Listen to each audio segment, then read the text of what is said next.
Okay. Man down. All right. Here we go. Essential question 1 is where we start our journey today. Unit 2.2. It says it at the top. I've done all this nice stuff like label it, leave a column for your space for your notes and for questions. So we are analyzing the development of constitutionalism in England during the 17th century. England's going to take a little different route than some of our other monarchs in Western Europe, such as France and Spain. What does England have that those other places don't have? Yes, Miss Laura. Magna Carta, you're completely correct. So Magna Carta does what? Who remembers what Magna Carta does in the year on top of that? Sadie? Oh, it's 12. Like 15, or was it 12, 15? 12, 15. Yeah, and it was like limiting the power. Limiting the power of the king. And precisely, we're hitting all, so you had the assist with the 12 here. The assist. And the 12, 15, and limiting the power. And Laura started us off. But hey, who is limiting the power of the king? Parliament. The English have a parliament which is going to hold the man down, and the man is going to be our king. Although Elizabeth had worked pretty well with Parliament, we're going to see that our new line of, because the Tudors are gone, we're going to see our new line of kings not so well. Okay, so here's our essential question. Analyze the development of constitutionalism in England during the 17th century. So first we have to define constitutionalism. This is where government power is limited by law. Okay, so Magna Carta 1215 limited the king's power. Governmental power is limited by law. It is a delicate balance between the power of government and the rights and liberties of individuals. Okay, so that's all typed up for you in your notes right there. 1215 Magna Carta, you might want to add in. We're going to see that constitutionalism is going to kind of, if you want to put plus capitalism, we're going to see kind of the combination of the limiting of governmental power and then the incorporation of capitalism, especially with the Dutch and the English, as we move into this time period. Okay, so capitalism, that you should have just put a plus sign there. How it develops, we're going to see it developing in the English society in the 17th century as a result of the commercial revolution that we talked about, and it's going to play a significant role in social mobility at this time. You are going to be able to move up. We have that new significant middle class that hasn't been there before. So the commercial revolution is going to increase significantly the size of the English middle class. The bourgeoisie, I love it. I love it when we have a middle class to talk about. So it's not as much fun without a middle class. It's where all the comes from. And then we're going to see the improved agricultural techniques is going to come from this new middle class. They have money. They're going to invest it. They're going to be entrepreneurs. We're going to see Protestants in England and that work ethic. And they're going to go out there and for the glory of God, invest all their money and try to do all of these things and work really hard. And we're going to see the asiento, the slave trade and investment, all of this. The exception of this large middle class or like growing middle class is going to be the Netherlands. Okay, its exception is it's already had a merchant class for a while, and so we're not going to see the great influx.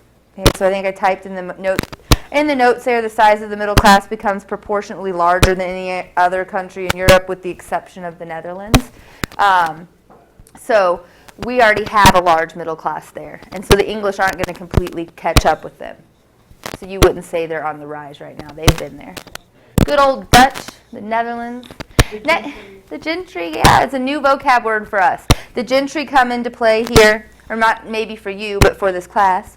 The gentry come in, they are our wealthy landowners. They are below our nobility, however. They are our new wealthy landowners. And they are going to be in the countryside, and they dominate politics in the House of Commons. Okay? House of Commons is what you want to watch for with the gentry. So you're thinking kind of new money, landowner money, merchant class money, House of Commons. So that's one of the House of the Parliament. Does anybody know the other House of Parliament? Yeah, Judson. The House of Lords. Thank you. So we have the House of Commons, which is mainly composed of the gentry. Who do you think's in the House of Lords? The Lords, the nobility. There you go. I love it when historians name something really cool and off the wall. You know, it's hard to figure out.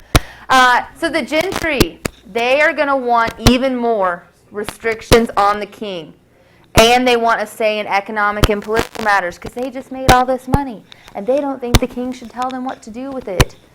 They keep this in mind. We're going to start to grow some problems. Do you think the king is going to want this bunch of newly rich people in what you would consider the lower house of parliament telling him what to do and what he can tax and if he can go to war? Yeah, not so much, especially the gentleman that we're going to get ready to talk about. Okay? The House of Commons is going to rely heavily on legal precedent to limit the power of the king in economic and political matters. So this is just an extension of Magna Carta of 1215. That is what their wishes are. And they're willing to pay the king taxes. I want to give this to you right off the bat. It's not like they're a bunch of cranky people, penny pinchers. They're willing to give the king money for wars and for things he wants, as long as they have a say in how to spend it. Like what the tax money is going to go for, and maybe like how much they can be taxed, etc. We are going to see that taxation is very much more equitable in England than France, however. I typed that in your notes because that'll be important for you to be near France and our absolutism unit. So that is economics. We've talked a little bit of vocabulary. Now let's move into religion. If you remember, I didn't lie to you. We left the wars of religion, and I said, we're going to talk about another little tiff that has to do with religion, but we're going to come back to it in Unit 2 because it has more than just religion in it. It has religious elements, but it's going to have a lot to do with the things we just talked about: constitutionalism, capitalism, the Parliament, the Magna Carta, and then with some religious undertones. Yes, ma'am. Yes. He was. I know, because when they get to the new place, then they have to change in time. Yeah. So just think, yeah, he's James VI. He's going to be the son of Mary of Scots. He was 13. Mary, Queen of Scots, that Elizabeth killed. He's 13 months old when she was put to death. And so we'll come full circle back to that. So religion in this time period. Calvinism is going to compromise perhaps the largest percentage. So Calvinists, if you remember, Puritans. Okay? 17th century dominance, so definitely not Catholic. They want to purify the church, which is where we get the Puritans. They sought to purify the Church of England by removing many of its Catholic elements. We're also going to get here with this increase in Calvinism, Puritans, the Protestant work ethic, which we talked about was what made England different than the Spanish, is they had all of this industry and mercantilism and industriousness because of the Protestant work ethic. What we're going to start to see, although it's not the main problem, is James I, who is also James VI, which I'm going to go through a whole thing when we get to rulers here in a second, is Catholic. Or not Catholic, but has Catholic sympathies. He's actually Protestant, but is going to have Catholic sympathies as well as Charles I. It starts to freak out the Calvinists and the Puritans who don't want a king who might be on someone else's side. And so we're going to start to see that these Protestants and Calvinists start to develop a very large opposition to the new Stuart line of kings as we get rid of the Tudors, because they feel that their sympathies, because what was Elizabeth? Protestant, but did she base her decisions off an ideology, off her religion? No, she was a politique, okay? Anytime you have a ruler come in who is not a politique, like Philip II or some of our Stuart family rulers, who are going to lead some decisions with religion in mind, that's going to freak out people who are not of that religion. So it is a religious war, but it's much more than that as well. So here's where we get the lovely Stuart family. They just had no chance. You come after the Tudors, you come after Elizabeth, they might as well have just walked away. But we're going to see they're going to cause some problems in England. For a fact, they're going to get rid of the monarchy for a short period of time because of the Stuarts. And so almost done and done. So Cromwell, the intrigum. So we're going to see the problems facing the English monarchs in the 17th century. The Stuarts are going to come to power after Elizabeth dies in 1603. She has no heir, and we're going to come back to all of that in a second. Good one. Bonus buck for that one. How can I do have a Henry, if you guys got the brochures for AP, how can I live with no heir? Oh. They're sold out of the posters on Amazon like permanently. I keep checking. Seriously do. But anyway, so the Stuarts are going to rule England for most of the 17th century. Although they exhibited absolutist tendencies, they are restricted by Parliament. They do not like being restricted by Parliament. This is one of our first problems here. Clashes with Parliament. I would just write clashes with Parliament out to the side and just draw a circle around it. We can go into detail of all of the things they aren't and why things happen to them, like I summarized here for you, but we're going to talk about them in detail. So just put clashes with Parliament out to the side there. That's pretty much an overarching statement with the Stuarts. The two major oops, I'm not there yet. The two major issues prior to the Civil War. Oh, did I skip past it? Okay, I'm coming back, guys. Don't worry. Two major issues. I put in my fun V for Vendetta slides. I got so excited about them. And we had to watch a video that I skipped past. Yes? You can recite the poem before I play the video? Are you willing to do that when we get to... All right. All right. Yes, that is the first student to ever be able to recite the poem. I like it. All right. So two major issues. I typed them for you in your notes. You might want to highlight them, circle them. I underlined them. This is really guiding our lecture today. Two major issues of the Stuarts. Could the king govern without the consent of Parliament or go against the wishes of Parliament? It's the first time we're really going to see a king or kings push back against the matter and say, I can undo that. I can just not call you into session. I can disband you. And would the form of the Anglican Church follow the established hierarchical episcopal form, meaning there's a hierarchy, like there's a king or a bishop, or there's like a stage of levels, or acquire a Presbyterian form? That's our Catholics. That's that we each in our own little congregation teach what we want, and nobody's in charge over us.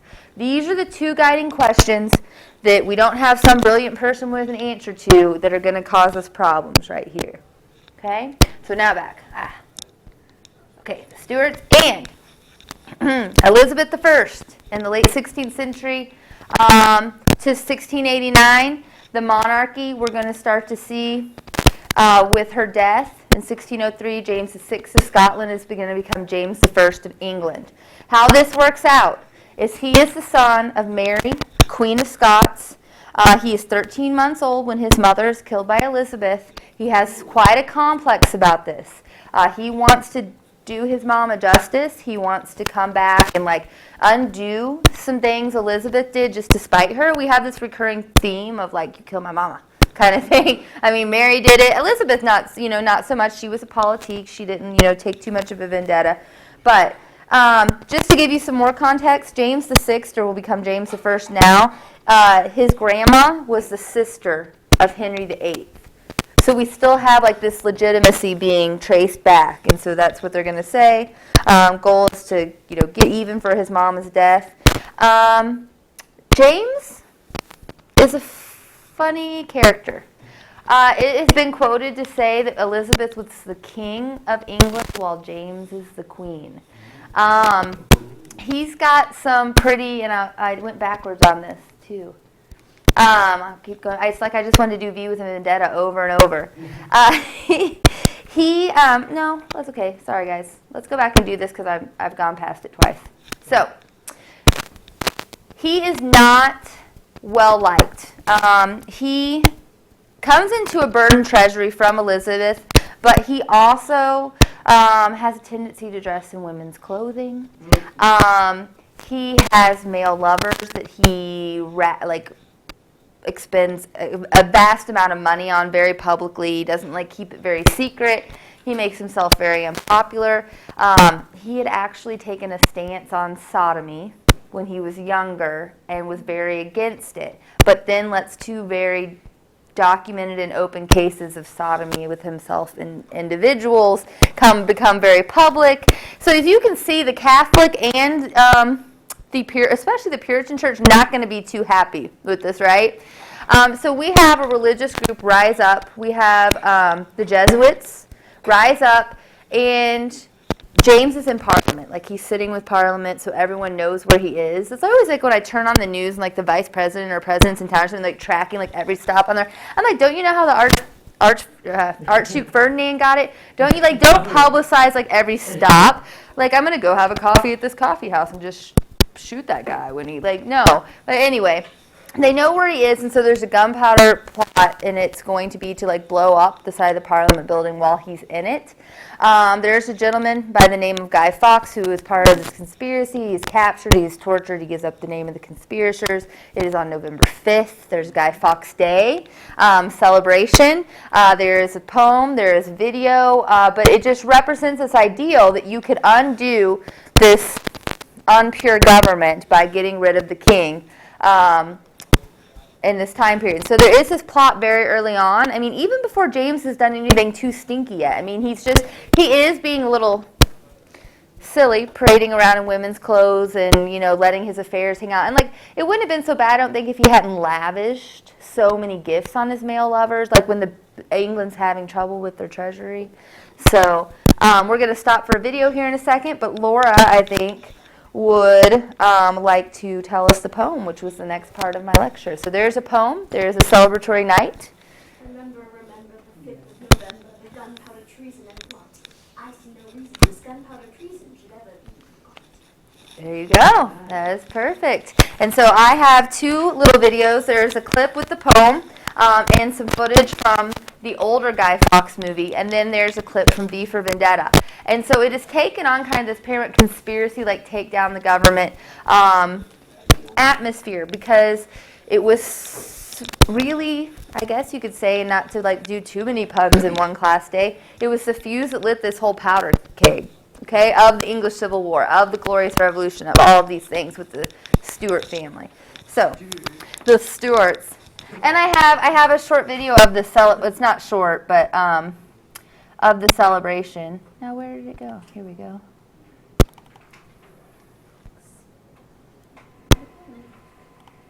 Remember the 5th of November, the gunpowder treason and plot. I know of no reason why the gunpowder treason should ever be forgot. But what of the man? I know his name was Guy Fawkes, and I know in 1605 he attempted to blow up the House of Parliament. But who was he really? What was he like?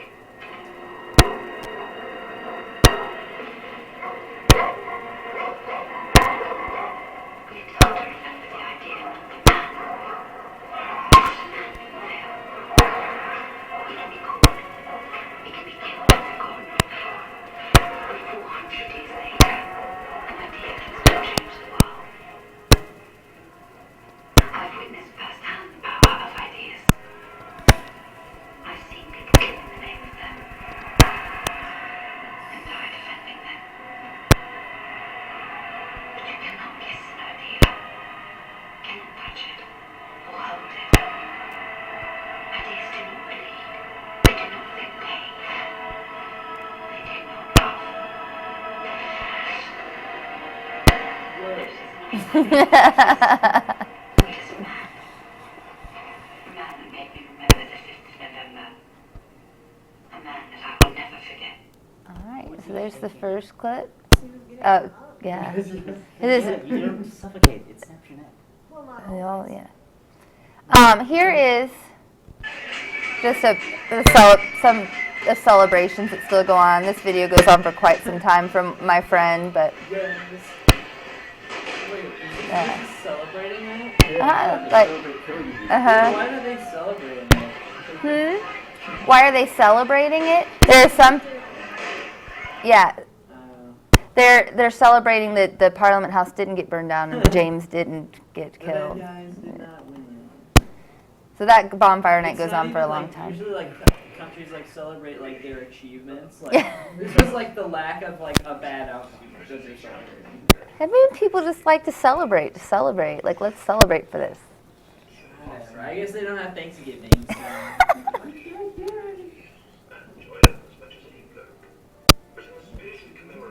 Declared by those important events of the past, usually associated with someone's death or the end of some awful bloody struggle, a celebration with a nice holiday. See? There you go. Matt. Could mark this November the 5th, a day that's sadly no longer remembered, by taking some time out of our daily lives to sit down and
5th of November forever in our memory. His hope was to remind the world that fairness, justice, and freedom are more than words. They are perspectives. So if you've seen nothing, if the crimes of this government remain unknown to you, then I would suggest that you allow the 5th of November to pass unmarked. But if you see what I see, if you feel as I feel, and if you would seek as I seek, then I ask you to stand beside me 1 year from tonight, outside the gates of Parliament, and together we shall give them a 5th of November that shall never, ever be forgotten. Yeah. And the cinematic version of God. No, I want to watch the movie. You want to watch the whole movie? It would make a good extra credit movie at some point, I guess. But, so, the man, the legend, the cinematic story. Guy Fawkes and the 5th of November. But it does harken back to time. I mean, we are going to see, even though the gunpowder plot is not successful because they are captured, the Stuart family is, for a time, no spoiler alert today, going to relinquish the throne, and the monarchy will look defeated for a time. So, very significant part. It always helps me remember there. So, we're on James I. We've done the background, talked about the gunpowder plot. We're going to get to some other Stuarts in a second. But we need to talk a little bit more about James I. And so here again are the major issues that he's going to face. He believes he has a divine right to rule, James does. And he is also going to want to be an absolute monarch. And this is not going to fit with the ideal of what England has had before them, of what the now rich House of Commons would want. James is going to claim that no bishop, no king, in response to Calvinists who wanted to eliminate the system of bishops. Remember, the Calvinists want to get rid of a hierarchy in the church. And the king says, James is going to say, you can't have a king, no king, no bishop. Like, you have to have this hierarchy. You have to have someone ahead of the church, just as you have to have the king over a government. You get to read from King James today. That's your primary source packet, and his reasoning between why you should be an absolute monarch. And he is a firm believer in absolutism, such as the contemporaries of Henry VII and Louis XIII. But he is just not going to be able to execute it because who stands in his way? Parliament. Okay. So, James, as I talked about with his divine right, his male lovers and lavishing gifts on them and wealth is going to damage the prestige of the crown. George Villiers, the first Duke of Buckingham, so he's dukes, is taking very public open relationships, which is not helping his case. He's also coming into a treasury that has been hurt by some international war, although England is on its rise to riches and we have a wealthy merchant class. We're still having a little bit of trouble with our treasury, and so James is going to want to tax. And he's going to want to tax for things he wants, like going to war and to do other things. But at the same time, he is frivolously spending, or so his people would say. He's going to like levy weird taxes. Even like he levies taxes like when you pack your bags, if you put certain things in them and you're traveling outside of England, that you have to pay them like a fine or a tax for that.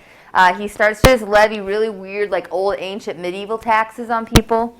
So he's just doing whatever he can to get money, and because he's not working very, very well with the Parliament. And so what's going to happen is then his son, Charles I, is going to come along. So you have James II setting up this like divine right. I should be absolute. I am a Stuart. Hear me roar. His son, Charles I, is going to come into place in 1625 to 1649.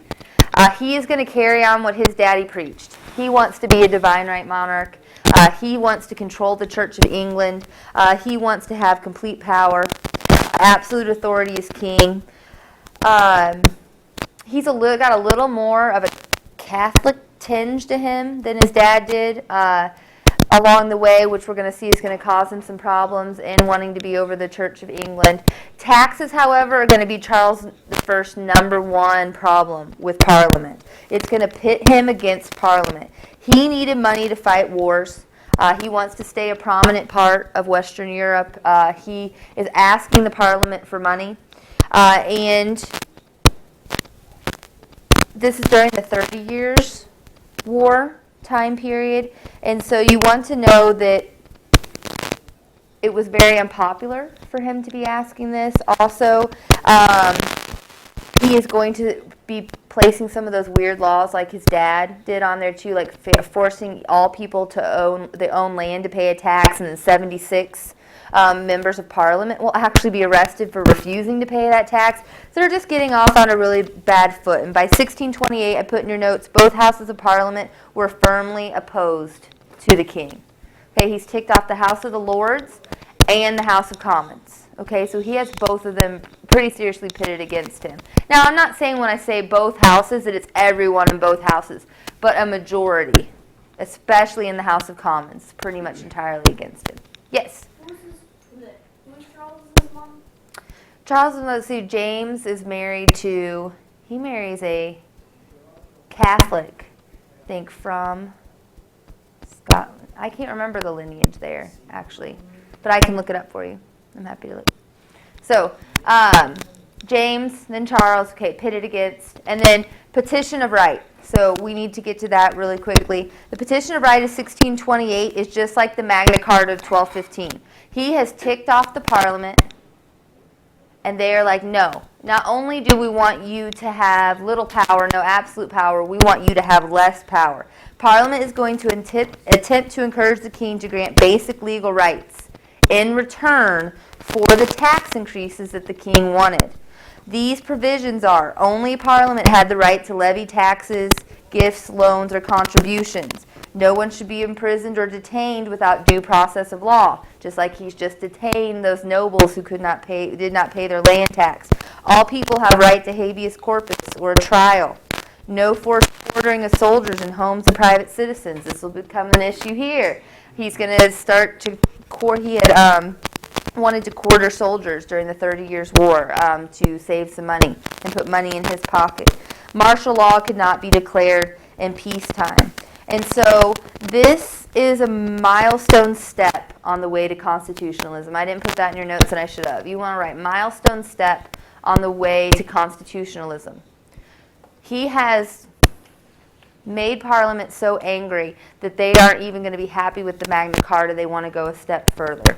Of course, Charles is going to get very angry, and before he dissolves Parliament by refusing to sign it, Parliament's going to react back to him and continue to refuse increased taxation without its consent. So before he has a chance to disband him, they make a statement, we still refuse to give him taxes. He disbands Parliament. So what he does, because the king at this time could still just call the Parliament into action. Okay, he was like, you can convene now. He disbands them. He says, bye-bye, Parliament.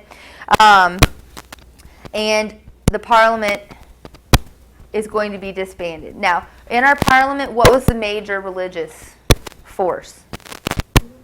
Anglican, okay? And I told you that Charles I has what kind of tinge to him? Basically Catholic. All right, so before they're disbanded, they're also going to make a notion that the king and the Church of England should make no moves toward Catholicism or Arminianism. Arminianism just means that you have the right to refuse salvation. Like Calvin would say that you can't refuse salvation, you're chosen by God. Arminianists would say that yes, you're chosen, but you can refuse it. And so they make this statement that there should be no move towards either of these while they are disbanded. So Charles is going to rule without Parliament from 1629 to 1640, and this becomes known as the Thorough. I do not know, where, I think the Thorough was just maybe a slang for a hard time, but I don't know where it comes, but it's called the Thorough. He's going to rule without Parliament. It won't be the only time we're going to see this happen again. He rules as an absolute monarch for 11 years. No Parliament. He has to get creative during this time. So he takes those other taxes that he created, and he's going to go even further. He starts scouring. He finds some old 12 laws from 1278, and he is going to start telling people that they had to pay a fine if they weren't at his coronation. That was a law in the Middle Ages. You either had to come to the coronation. So, when he was coronated, all of the people that showed up there, think about how many people be at a king's coronation, nobles, everyone, either had to be knighted or fined. Okay, yeah. And so he tries to take money this way. He's also going to institute what is known as a ship tax. Since England is an island, those counties on the outside would have to pay for like naval taxes for protection because they were vulnerable. You know, like oh, the Spanish are coming, like, help me. And so they paid a separate tax. It's almost like if you live near a lake, like you pay a different extra insurance for like flood insurance or by a river. He's going to now say everyone in England has to pay that tax, so he starts to get creative with taxes that are already out there. So even if you are in a county that's completely in the middle of Great Britain, you're going to pay this tax. And he is going to begin to persecute Puritans, which is going to be probably some of the historians would say the biggest reason for the Civil War. So you can consider it a war of religion, but I still think there's a lot more economy going on here than there is religion. I would say it's almost a 50-50 split, maybe 60-40. Okay? So religious persecution of the Puritans, that is going to bring us to the short Parliament of 1640. He is going to call Parliament back. He hasn't been creative enough. Okay, he's running out of medieval laws to like find some taxes. It's called the short Parliament because if you look at the dates I typed in your notes, it's going to be very short, April to May. April to May is our length. That's about how much he can take of them, so that you can see this is going to go really well. He calls them back. He needs money. A Scottish military revolt in 1639 to 1640 had occurred when Charles attempted to impose the English Common Book of Prayer on the Scottish Presbyterian Church. At this time, England's over Scotland and Ireland. And the king, he's the king of Scotland too. So they think, the Protestants think that they're trying to impose a hierarchy over them. And so this is going to cause a military revolt. And we're going to see that Charles I needs new taxes to fight the war against Scotland. So he reconvenes them in 1640. They are like, haha, we remember this game. They refused to grant him his taxes if he did not accept the rights they had outlined in the Petition of Right and gave some church reforms. He refuses and disbands Parliament after 1 month. He's like, no. Like, I don't think so. Yeah, this was fun. I thought maybe I scared you with that whole dismissal thing. And the Parliament realizes very quickly, like he's shown them, hey, I need you. And so they deny. That's the end of the short Parliament. Which brings us to, just as cleverly named term, the long Parliament, 1640 to 1648. We are going to see that he is now desperate for money. The Scottish invasion in northern England, he's finally going to be like, I might not have a crown to worry about a parliament if I don't reconvene them. He calls them in. Parliament is going to say, here are our terms. He's pretty much, they have the ball in their court. Parliament could not be dissolved without its own consent. They had to meet a minimum of once every 3 years, which is called a triennial act. Before that, the king had to summon you into Parliament. So meet a minimum of once every 3 years. That fun little ship money thing, that's going to be abolished really quickly. The leaders of the persecution of the Puritans will be tried and executed of the Anglican Church. We'll see the abolishment of Henry VII's Star Chamber, that pretty little room with the stars where the nobles were tortured and killed. Yeah, end of that. We'll see that common law courts are going to be supreme to the king's courts. This is a huge deal. Not only is the Star Chamber gone, now common law courts. You have a right to a trial and witnesses, and you can talk to them and everything. And so we're going to see that all of these things will be what the Parliament asked for in return for their favors to the king. Okay. At this time, that one's not too important. At this time, Puritans represented the majority in Parliament. So that's important for you to know. I think I underlined it for you. You might want to circle or highlight it. And the king's supporters are what we would consider Anglican at this time. But the Puritans represent the majority. This is going to divide the Parliament. You are going to be for the king and Anglican, or you're going to be Calvinist Puritan. Okay, so this is going to divide them. So we have two sides. When you have two sides in one country coming to a boil point, that's going to equal into a what? Civil war. Here we go. Essential question 2 is where we are now. To what extent were the Puritans successful in achieving their goals in England between 1642 in 1660. So Not what? very. Okay, spoiler alert. Thank you, Matt. When I say Puritans, am I saying pro-king or anti-king? Anti-king. Okay. So we have two sides. We have a new essential question. We are on the English Civil War. How much of your time have I taken so far? 37 minutes. Oh yeah, it's up. I can't see. Okay, that's a bad sign. Miss McKenzie, on our to-do list, could you add Mrs. T get glasses? Thank you. All right. To what extent were the Puritans successful in achieving their goals? Right. Immediate cause. Charles, being the witty guy that he is going to try to arrest several Puritan members of Parliament. He says, I have divine right. He tries to really lead a coup against his own Parliament because the Puritans are in charge. He leads the army himself against these Puritans. What happens, however, is a crowd of 4,000 is going to come to Parliament's defense. So Charles goes with his little army. He's going to try to execute some Puritan members of Parliament that are giving him a particularly hard time. And so he leads an army against them. He did this because these Puritan members are holding up what he wants. He needs an army really, really bad because an Irish rebellion has broken out and Parliament was not willing to give the king an army. What happens is they get all of this passed. He asks for taxes like they said they'd give him. They give him some money, but they won't give him the standing army he wants to deal with this Irish rebellion. And they don't do this because they're like, whoa, we don't want this crazy king to have an army he could turn against us. I don't know. And so he does that in reaction. Would he have taken an army against him? I don't know. You could say that they were foretelling what was going to happen, but it's kind of one of those chicken or egg things.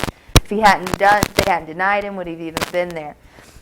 And so what happens in March of 1642, then Charles is going to declare war against his opponents in Parliament. He is going to call up an army from the nobility, rural country, gentry, and mercenaries, and a civil war is going to ensue. And we're going to have two sides, of course. And we get some new names. So our first side are the Cavaliers, and they supported the king. Cavaliers, and they support the king, sometimes called royalists, if you want to write royalists there. Usually to help you out, put Cavaliers or royalist in parentheses there so you can remember. So Cavaliers, royalists. They are going to be clergy, people of the Anglican Church. They are going to be old gentry. Eventually, we're going to see the Irish Catholics join, which sounds really odd for them to be supporting the king. They are more afraid of Puritanism than Anglicanism. So they're like the lesser of two evils. Okay, so we'll see them eventually. Second side is going to be the Roundheads. They are called the Roundheads because at the Cavaliers at the time, the hairstyle, if you would look back at the Stuarts picture, very long. The Roundheads have like what we consider like those horrible bowl cuts your parents gave you in like elementary school. They have like bowl cuts. So they they were called Roundheads. I hope that really got on the microphone. That's awesome. They consisted largely of Puritans. They opposed the king. They are Calvinists. They are going to consist of Presbyterians. We're going to have Scotland. Okay, remember we're having a skirmish with Scotland in Ireland right now. They're going to be allied with Scotland. They supported the Presbyterian-dominated London, etc., etc. We're going to see very little actual fighting in the Civil War, but when we do see fighting, it is we're going to have to remember that the king's army is like nobility. Like they just put this noble guy in charge and he doesn't know what he's doing, and then you have the gentry fighting, and so they're not a very educated army. And so that brings in one of our Roundheads who is very educated in military affairs, Cromwell. Oliver Cromwell is a fiercely Puritan, independent, and military leader of the Roundheads. He is going to come into play in 1642, so that's the start of your essential question. He is 43 years old. He is a professional soldier. He is going to hire professional soldiers and generals to be part of what will be called his new model army, and he is going to lead them to victory in 1649. He has professional military. He is going against a guy who was drinking tea in a great room the day before, leading a bunch of gentry. in war, okay? He is professional. His soldiers are going to be professional. Charles is going to have to surrender himself to the Scots in 1646, who are allied with the Roundheads. And we are going to see a division between Puritans and Presbyterians developed late in the war. And the Parliament is going to order the army to disband. Cromwell is going to refuse. Okay, so even some of his colleagues, we're going to have a split. He is going to refuse to disband, and we are going to see that Cromwell is going to watch the king become captured, which is going to end some of this tension, and he's going to successfully thwart a Scottish invasion. Okay. And this is going to bring us to... So they were originally allied with them, but then they tried to invade. Mm-hmm. So. Yeah, and so we have a division. Cromwell's going to refuse to disband. We're going to see the king become captured. That brings us to Pride's Purge of 1648. And so what we are going to see is that in response to this, elements of the New Model Army removed all non-Puritans and Presbyterians from Parliament, leaving a rump Parliament with only 1/5 of the members remaining. So you think of rump, it's like but it's like the leftovers. It leaves you with a parliament that's suited for your needs. Cromwell just needed his supporters there. And so he is going to disband the rest of those. Cromwell's going to take charge. That's called Pride's Purge. Yes, Pride's Purge, and then that's going to create a rump parliament. The rump parliament is where Cromwell takes over, and the rump will receive orders to try Charles for treason. All that's left are people that want to please Cromwell. Okay? They're going to try the king for treason. I mean, before this time, you wouldn't have, like the king for treason, that wouldn't have happened. And in fact, you needed the king's permission to find someone guilty and kill them for treason. I don't think that, Mr. Charles here is going to quite give the consent for his head separating from his body. Yes, ma'am? So treason's just like acts against the state. Yeah. He is- Acts against the crown. Against the, yeah. War, acts against the crown. Uh-huh. And how did they swing that? How they're going to swing it is that the crown is pretty much the parliament and the crown combined because of the Magna Carta, and then what Charles and James would have said is, I'm an absolute monarch. And so there's a difference. Really what it comes down to is Cromwell has kicked everyone else out of Parliament, and only supporters of Parliament are there. And so they're going to be able to sway the decision to whatever they need it to be. We're going to see Charles I then will be beheaded in 1649. Do I have that on side? This will effectively end the Civil War, and it's also a turning point or key moment because it's the first king in European history to be executed by his own subjects. So this is a dark little moment in British history. It didn't pass by everybody though. Like even though it's a rump parliament left, the House of Commons passes it, but the House of Lords still doesn't pass it. But they will go ahead and behead Charles. I do this in here, these new sects emerging, because it happens at the same time, and we've talked about them in the Wars of Religion. We're going to get the end of the Civil War, but then the rise of these new religious groups. The levelers are radical religious revolutionaries who want an egalitarian society. They want everyone to be equal. They've probably watched those rich merchants come up and don't like it. They're like, oh, I want some of that. We should spread everything out. Then we have our diggers. I always remember who the diggers are because they rejected private ownership of land. They have probably had some of the land that they are around enclosed at this time period. And they say, nobody should get to own it. It's free. It's everybody's, man. Diggers. And then we have the Quakers, which we've already talked about, that believed in an inner light, a divine spark, that reject church authority, pacifists, allow women to play a role in preaching. And we talked about the Quakers and the Puritans, and they still exist today, and there are Quakers here, Pennsylvania, etc. Okay, so I am right at where I wanted to be with you in lecture. So you'll want to mark right at the end of those religious sects, those religious groups, that part 2 of 2.2 will pick up there.